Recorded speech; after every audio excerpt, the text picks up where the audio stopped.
Hello बच्चों, मैं doctor Nandal कक्षा 11th के लिए आरोह भाग 1 में संकलित वे आँखें कविता लेकर आई हूँ। इसके रचयिता श्री सुमित्रानंदन पंत जी हैं। इस कविता में कवि ने आज़ादी से पहले और आज़ादी के बाद के भारतीय किसान की दयनीय और पीड़ित जीवन का सजीव चित्र अंकित किया है। क्या बताया है कवि ने? यह एक प्रगतिशील कविता है। कवि ने बताया है कि आज़ादी के बाद भी किसान की दशा में कोई ज़्यादा परिवर्तन नहीं आया। आज का किसान गुलाम न होकर के स्वतंत्र है, लेकिन फिर भी उसे जमींदारों और महाजनों का शोषण स्वीकार करना पड़ता है। यही इस कविता में बताया है। व्याख्या देखिएगा। सबसे पहले हम पद्यांश पढ़ते हैं। अंधकार की गुहा सरीखी, उन आँखों से डरता है मन, बड़ा दूर तक उनमें दारुण, दैन्य दुख का नीरव रोदन। वह स्वाधीन किसान रहा, अभिमान भरा आँखों में इसका, छोड़ उसे मझधार आज, संसार कगार सदृश्य बह खिसका। साथ रीडिंग करिएगा। अंधकार की गुहा सरीखी, उन आँखों से डरता है मन, बड़ा दूर तक उनमें दारुण, दैन्य दुख का नीरव रोदन। वह स्वाधीन किसान रहा, क्योंकि आज वो गुलाम नहीं है, स्वाधीन है, स्वतंत्र है। अभिमान भरा आँखों में इसका, छोड़ उसे मझधार आज, संसार कगार सदृश्य बह खिसका। अंधकार अंधेरे, गुहा गुफा, सरीखी के समान, या सरीखी में उपमा अलंकार है। उन आँखों से डरता है मन, बड़ा दूर तक उनमें दारुण, दारुण का मतलब है भयानक, दैन्य दुख, दीनता और पीड़ा, दैन्य दुख, दीनता और पीड़ा का नीरव रोदन, मौन, रोदन होता है रोना। वह स्वाधीन किसान रहा, स्वाधीन स्वतंत्र। अभिमान भरा आँखों में, अभिमान गर्व आँखों में इसका, छोड़ उसे मझधार आज, मझधार धारा के बीच में, समस्याओं के बीच में, संसार विश्व दुनिया, कगार किनारे पर, सदृश्य समान के समान, यहाँ भी उपमा अलंकार है। सरस है, सरिस है, सदृश्य है, सरीखी है, सम है। ये शब्द कौन से अलंकार में आते हैं? उपमा अलंकार। बह खिसका यानी कि चला गया, छोड़ गया। व्याख्या देखिएगा। कवि ने भारतीय किसान के बारे में लिखा है, उस किसान की आंखें अंधेरी गुफा के समान है। उसकी आंखें, कवि कहते हैं कि भारतीय किसान की आंखें मुझे एक अंधेरी गुफा की भांति भयानक लगती है। जिस प्रकार गुफा में झांकने से डर लगता है, उसी प्रकार उस किसान की आंखों को देखकर मेरा मन डर जाता है। जिस प्रकार अंधेरी गुफा को देख करके डर लगता है, उसी प्रकार किसान की आंखों को देखकर मेरा मन डरता है।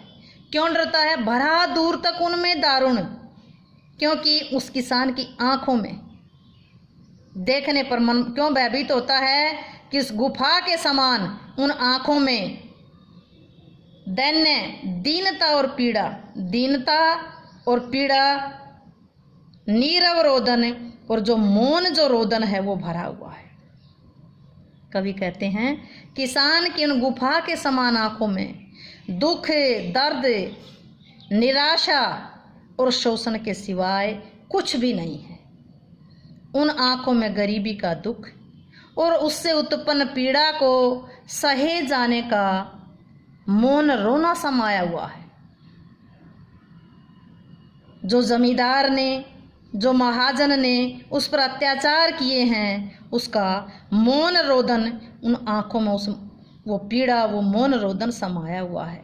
वो दीनता का दुख, वो मौन रोदन कौन सा? जो उस पर अत्याचार हुए हैं, वो उसकी आँखों में समाया हुआ। वह स्वाधीन किसान रहा। वो भारतीय किसान स्वावलंबी था, स्वाधीन था, परंतु उसके पास अपने खेत नहीं थे। उसके पास अपने खेत थे, ये उसका, इसलिए उसकी आंखों में स्वाभिमान का भाव झलकता था। भारतीय किसान कभी स्वाधीन था, स्वावलंबी था जब उसके पास अपने खेत थे, उसकी आंखों में स्वाभिमान था। जब उसके पास अपने खेत थे तो किसान की समाज में मान मर्यादा थी। किंतु आज उसका गर्व उसे मझधार में छोड़कर ऐसे चला गया है जैसे कोई रेतीला किनारा, किसका? नदी का रेतीला किनारा टूट करके नदी में बह गया। जब उसके खेत चले गए, जमीन चली गई, तो वो किसान ऐसी मझधारा के बीच में फंस गया जैसे उसकी जिंदगी का जो किनारा था वो रेत में नदी के पानी के साथ बह गया। संसार के लोग भी उसका साथ छोड़ करके दूर खड़े तमाशा देखने लगे। फिर देखिएगा, कवि ने भारतीय किसान के बारे में लिखा है कि उसकी गहरी अंधेरी आंखें मुझे गुफा की समान भयानक लगती है। जिस प्रकार अंधेरी गुफा में झांकने से डर लगता है, उसी प्रकार किसान की शून्य आंखों में देखने से भी मन डरता है, क्योंकि किसान की उन गुफा के समान आंखों में दुख, दर्द, निराशा, शोषण के सिवाय कुछ नहीं है। उन आंखों में गरीबी का दुख और उससे उत्पन्न पीड़ा को सहे जाने का नीरव रोदन है, मौन रोदन समाया हुआ है। भारतीय किसान कभी स्वाधीन था, स्वावलंबी था जब उसके पास खेत थे, उसकी आंखों में स्वाभिमान झलकता था, उसकी तब किसान की मान समाज में मान मर्यादा थी। किंतु आज उसका गर्व उसे मझधार में छोड़कर ऐसे चला गया जैसे कोई रेतीला किनारा टूट करके नदी में बह गया। संसार के लोग उसका साथ छोड़ करके दूर खड़े होकर तमाशा देखने लगे।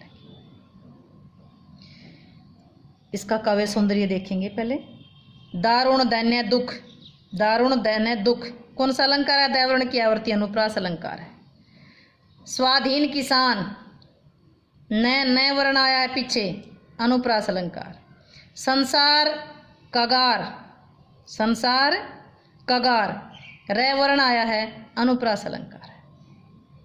यहाँ स्वार्थी संसार के लिए कगार की, संसार स्वार्थी है तो कगार की संज्ञा दी गई है, उपमा दी गई है, सदृश यहाँ उपमा अलंकार है। यहाँ गुफा के समान, गुफा से तुलना की गई है किसकी? किसान की आंखों की। यहाँ भी उपमा अलंकार है। भाषा तत्सम तद्भव शब्दों से युक्त खड़ी बोली है। शैली चित्रात्मक है। छंद मुक्त, यानी छंद कोई छंद नहीं है कविता में, छंद मुक्त रही है। अलंकार अनुप्रास आया है, उपमा आया है। करुणा रस है, माधुर्य गुण है, दृश्य बिंब है और अभिदा शब्द शक्ति है। इसमें किसान की आंखों में झांकती पीड़ा, निराशा और गरीबी का सजीव चित्रण किया गया है, इसलिए चित्रात्मक शैली है। उम्मीद है कि ये व्याख्या आपको समझ आई होगी। समझ आई हो तो वीडियो को शेयर जरूर करें, चैनल को सब्सक्राइब करें या ना करें।